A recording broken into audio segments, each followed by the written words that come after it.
Mesdames, Mesdemoiselles, Messieurs, bienvenue dans la quotidienne des marchés du FX du mardi 15 mars 2016. Les indices boursiers américains ont fini en ordre dispersé hier. Les gains des entreprises du secteur des biens de consommation cycliques ayant compensé les pertes du secteur de l'énergie.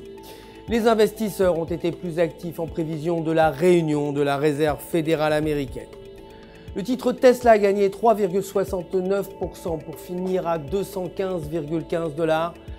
Et le dollar américain a fini en hausse par rapport aux devises majeures. Les investisseurs restant concentrés sur la réunion de la politique à venir de la Réserve fédérale qui se tiendra mercredi. Les ventes au détail hors alimentation et énergie devraient afficher une baisse de 0,2% et les ventes au détail devraient enregistrer un recul de 0,1% contre une hausse de 0,2% précédemment.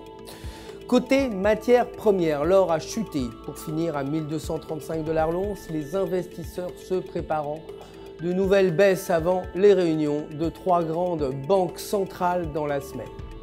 Le baril de pétrole brut a chuté, clôturant à 37,35 $. Les réserves de brut des États-Unis continuant d'augmenter et l'Iran se montrant toujours réticente à adhérer à la politique de gel de la production. Côté devises, l'euro a fini en baisse face au dollar après que la BCE ait abaissé les taux d'intérêt en zone euro à leur plus bas niveau et renforcé son programme d'assouplissement quantitatif jeudi dernier. Techniquement, selon le graphique de 4 heures, la paire se situe au-dessus de la ligne de support de 1,1070 et si elle reste à ce niveau, la paire pourrait repartir à la hausse et atteindre 1,1200. Avec un indicateur momentum négatif, la paire devrait repasser sous la ligne aux alentours de 1,0900. La livre sterling s'est dépréciée face au dollar pour clôturer 1,4299 sur le graphique de 1 heure. La paire reste proche de la bande inférieure des bandes Bollinger. Si elle repasse sous cette bande, une tendance baissière pourrait la faire chuter aux alentours de 1,4200. Mais si elle parvient à dépasser la bande supérieure, la paire pourrait remonter vers 1,4450.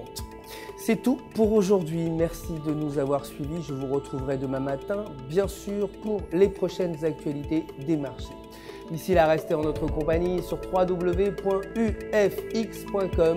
pour tous vos besoins de trading. Vous le savez, un conseiller personnel est là pour répondre à toutes vos questions.